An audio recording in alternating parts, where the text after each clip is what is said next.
Hello mga kabiyak! For today's video, magluluto tayo ng chicken feet adobo. Ala kabiyak! At ayun na nga, pagkahatid ko sa school ng mga bata, dumaan ako sa palengke namin sa Tabunok para bumili ng chicken feet. Siyempre, una mong gagawin, hugasan yung paa ng manok. Nagki-crave talaga kasi ako dito nung isang araw pa kaya naisipan kong magluto na. Alam nyo ba na hindi ko trip ang paa ng manok noon? Pero simula na natikman ko ang luto ng aking BFF, syempre, kailangan kong itry yan. With kabiyak twist! Besides, kailangan natin kumain ng paa ng manok. Kasi nga, maraming collagen na makukuha dito. After kong hugasang mabuti ang paa ng manok, nagdiktik na ako ng bawang. Maraming bawang yung gusto ko, pero optional to ha, depende sa gusto nyo. Mahilig lang talaga kami sa bawang. Hindi ko na nga pala tinanggal yung balat ng bawang kasi pandagdag lasa din siya. After the bawang, next will be the calamansi. Kinuha ko ang katas nito at imamarinate ko ng bahagya sa paa ng manok upang makatulong sa pagtanggal ng lansa nito. Huwag niyong isama ang buto ha, kasi baka makadagdag ng pait sa lasa nito kapag naluto na. Tips! Kailangan pala minamassage niyo siya para pumasok sa kaibuturan ng kanyang buto. Ang sarap ng lasa nito. Sana all minamassage. Lumalabas ang pagkausi ko kaya madalas akong maghugas ng kamay. Pasensya na po. Pagkatapos niyan, i-ready mo na ang kaldero mo. Ilagay mo na yung bawang na diniktik mo kanina. Huwag mo palang kalimutan lagyan ng kaunting mantika sa ilalim. Pagkatapos niyan, saka mo ilagay ang iyong paa ng manok. Huwag mo palang ubusin lahat, ilagay ang bawang sa ilalim dahil maglalagay ka pa sa ibabaw nito para balance ang lasa. Parang sa buhay, dapat balance lang. Gumamit pala ako ng dalawang pepper dito, isang ground at isang grind. Gusto kasi namin pepperish. Marami rin kasing health benefits ang makukuha dito, like reducing pain and etc. Paki-goggles na lang para sa iba pa. Naglagay rin pala ako ng lemon kasi nakulangan ako sa kalamansi na nilagay ko kanina. Akala ko kasi meron pa akong stocks. Naubusan na pala. Pero optional to ha, depende pa rin sa trip nyo. So ayan, bigain nyo lang siya ng ganyan-ganyan. Mabuti na lang, meron akong pampiga ng lemon. Hindi na ako nahirapan. Then, halu-haluin nyo ng bahagya para mag-mix yung lasa.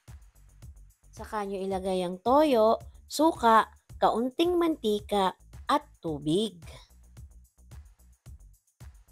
Siya nga pala, dapat sakto lang ang level ng sabaw doon sa paa ng manok.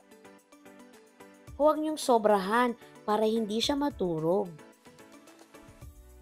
Parang sa life, dapat sakto lang. I-arrange nyo lang ng kaunti katulad ng ginagawa ko. Nagdagdag lang ako ulit ng kaunting toyo dahil medyo nakukulangan ako. Pero huwag nyo siyang susobrahan ha para pwedeng ma-adjust. Ayan, ready na siya. Isasalang na natin sa kalan. Pakukulungan natin siya sa mahinang apoy para manuot ang lasa hanggang sa kaibuturan ng buto ng paa ng manok. Haluin mo siya from time to time, pero huwag mo na lang munang gamitan ng sandok.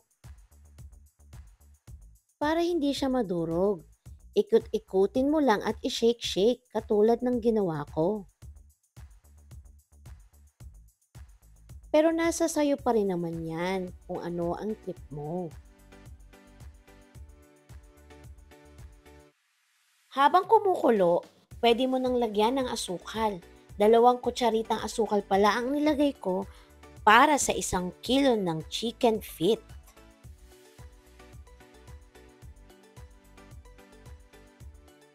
Ikot-ikutin at i-shake-shake mo lang ulit para mag-mix ang lasa nito.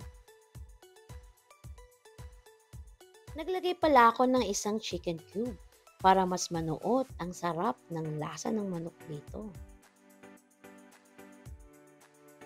Hayaan nyo lang siyang matunaw. Sinunod ko rin kaagad ang oyster sauce, pero optional to ha, depende pa rin naman yan sa trip nyo. At kagaya kanina, Sara G at Maricel Soriano mo ang kaldero. Tikman-tikman mo kung okay na sa'yo ang lasa. Sara G at Maricel Soriano mo ulit ang kaldero. Para perfect ang iyong chicken feet adobo. Tikman mo lang ulit kung okay na sa'yo ang lasa. Pero sa akin, dinagdagan ko ng kaunting toyo kasi nakulangan ako sa lasa nito.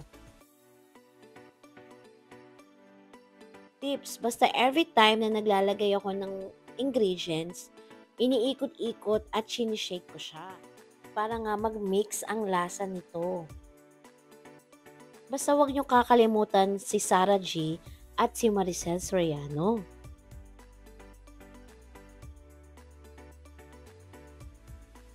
Pwede nyo rin pala siyang lagyan ng gata para mas special ang lasa nito. Pero optional to ha. Pero dahil sa hindi ako nakabili ng gata at sarado pa ang tindahan, sinubukan kong ilagay ang Nestle cream. At grabe, hindi ako mapapahiya. Nilagyan ko rin pala siya ng kaunting siling labuyo. Kasi gusto ko yung medyo spicy ng kaunti. Pero hindi rin naman masyadong spicy para makain ng mga bata.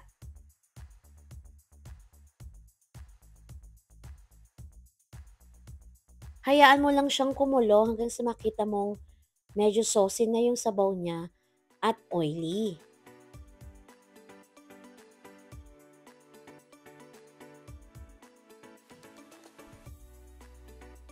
Nilagyan ko ulit siya ng pepper kasi nga gaya ng sinabi ko from the get-go, mahilig kami sa ma-pepper na pagkain.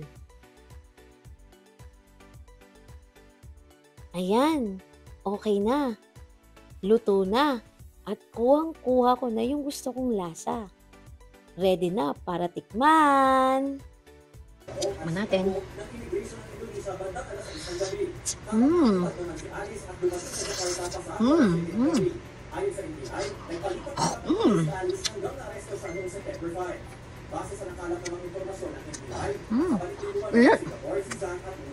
Mmm. Sarap.